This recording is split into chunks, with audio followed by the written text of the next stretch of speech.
हाय friends, मैं हूं Manav. Welcome to movie showvie. Positivity से पॉजिटिव नमस्कार करते हुए एक वीडियो शुरू करते हैं। हालांकि मुझे ऐसा लगता है कि इसका कंटेंट इतना ज़्यादा जो है ना राइट फ्रेम ऑफ माइंड में नहीं है। पॉजिटिव तो हम रहने की कोशिश करते हैं, तो जब कभी कुछ अच्छा हो रहा था ना तो कुछ लोग उसके ऊपर डसना शुरू कर देते हैं। जहाँ जवान के अंदर ग्रेट इमोशंस इवोक हुए, एक मासी फीलिंग आई। अभी 3-4 साल से लोग रोते चले जा रहे थे कि यार हमें एक मास मूवी ला के दो जैसे साउथ बनाता है। अब आ तो गई, इसके ऊपर क्यों रोना है यार, काम का इंजॉय करके आओ। जब मैंने आपको 2 बार रिव्यू भी दिया और मैंने एक ही चीज़ बोली, मैंने बोला कि इसके अंदर आपको एक क्रिएटिव लीप लेनी पड़ेगी।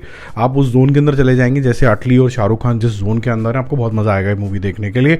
बहुत अच्छे इमोशंस हैं, फादर एंड सन का डायनामिक इमोशंस भी आपको अच्छा लगेगा।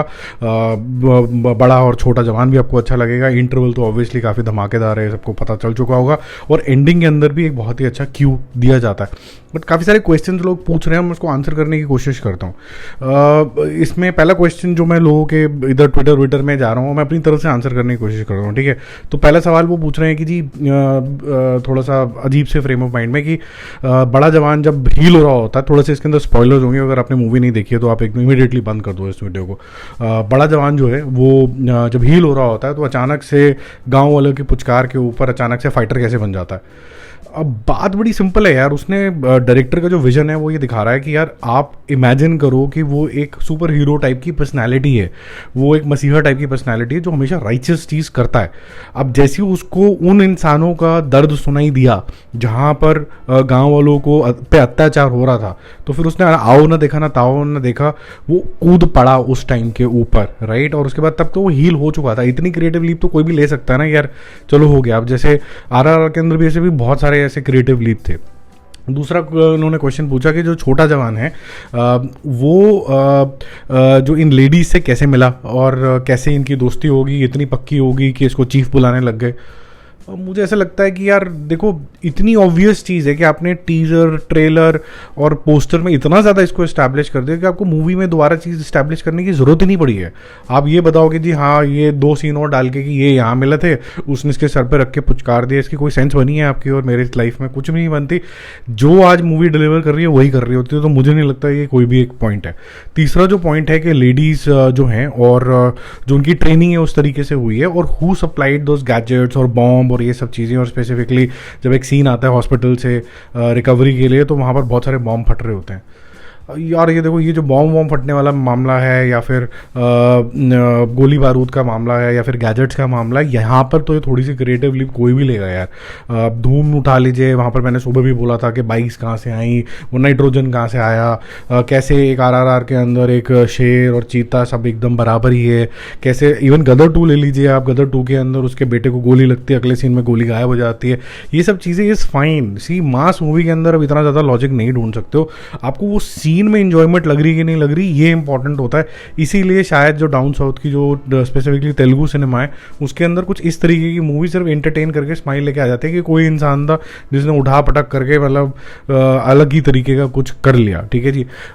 एक और सवाल आ रहा था जो थोड़ा सा मुझे लॉजिकल लगा कि भाई छोटे जवान को गोली शोली लगी थी, वो बेहोश हो गया और नेक्स्ट सीन के अंदर वो उठा पटक कर रहा है और मार धाड़ रहा है और सुनील ग्रोवर को भी जाके पेल देता है। ठीक है, थोड़ा बहुत इसको न्यूट्रल रख सकते हैं कि जी हाँ गोली लगी थी, ये लगा था, वो लगा था। लेकिन जो कैरेक्टराइजेशन यहाँ पर लिखी गई है कि ये एक निडर टाइप के लोग हैं, इनकी लाइफ का पर्पस जो है इनकी चोटों से ज़्यादा ग्रैंडर है। तो ये अपने जज्बे से अपने आप को हील तो नहीं कर सकते, लेकिन अचानक से अपनी एनर्जी पूरी फुल ऑन स्क्रीन पे लेके आ सकते हैं। तो उस तरीके का मैं इसको आंसर करूँगा। और जेल के अंदर सिर्फ ये एक बड़ा जेलर क्यों था और कोई नहीं था, ऐसा कुछ करके भी कुछ आ रहा था। मुझे तो नहीं लगता। मैंने तो जब सीन्स देखे गहराई से, तो वहाँ पर स्टार्टिंग के अंदर जब ये गर्ल्स फर्स्ट टाइम इंट्रोडक्शन दिखाया जाता है कि ये जेल के अंदर कैदी हैं, तो वहाँ पर दिखाया जाता है प्रॉपर सिस्टम इन प्लेस है। वहाँ पर वो ट्रक के नीचे से रोल होके जा रहे हैं, तो वहाँ पर सुबह मॉर्निंग की शिफ्ट या इवनिंग की शिफ्ट के अंदर लोग पहरा भी दे रहे हैं। तो मुझे नहीं लगता कि वहाँ कोई सिस्टम ही नहीं था और सिर्फ जेलर की ही चल रही है, ऐसा कुछ भी नहीं था। मेरे ख्याल से ये खामखा का नॉनसेंस पॉइंट है।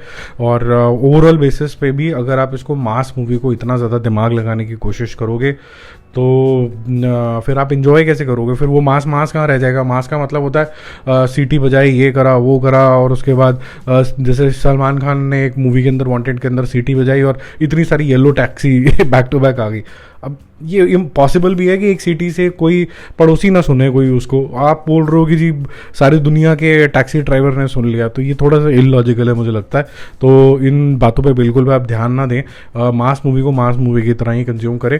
जवान आपको हर एक आधे सीन के अंदर कहीं ना कहीं एलिवेट करती है। इमोशनल सीन जो बैकवर्ड सीन्स आते हैं लड़कियों के साथ स्पेसिफिकली, वो कैसे जुड़ती हैं, वो आपको बांध के रखते हैं। ये ज़रूर अच्छी बात है कि वो आए गए हो जाते हैं ताकि आपको नेक्स्ट कैरेक्टर को और जानने में हेल्प मिले। और ये कोई वेब सीरीज़ है नहीं कि आपको बहुत ज़्यादा हर एक को बहुत ज़्यादा जानना है, ठीक है। तो आप धीरे धीरे करके एक कैरेक्टर डेवलपमेंट देखते हो, जवान बड़े जवान छोटे की, साथ में जो सपोर्ट है वो साथ साथ में धीरे धीरे अपनी स्टोरी बनाते रहते हैं, जिससे इसका दर्द और बढ़ता चला जाता है और ये सोसाइटी के लिए कुछ करना चाहता है।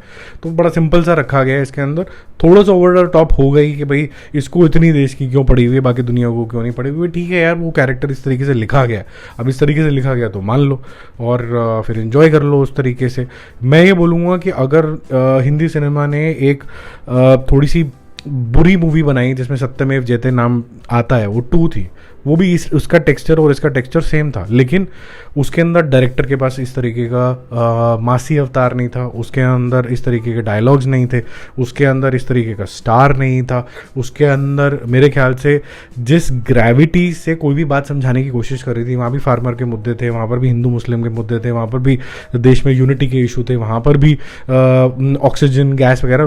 मैं जब देख रहा था तो मुझे काफ़ी सारे इशूज सिमिलर लगे, क्योंकि एक ही देश है तो एक ही तरीके के इशूज़ होंगे, बट जो ट्रीटमेंट यहाँ है और जो गहराई वो छोड़ जाता है, आपकी आंखें एक आधी बार नम हो जाती हैं, कभी कभी आपको हंसी आ जाती है। तो यही तो मूवी का एलिमेंट है कि आप उसके साथ बस गो थ्रू होते चले जाते हो।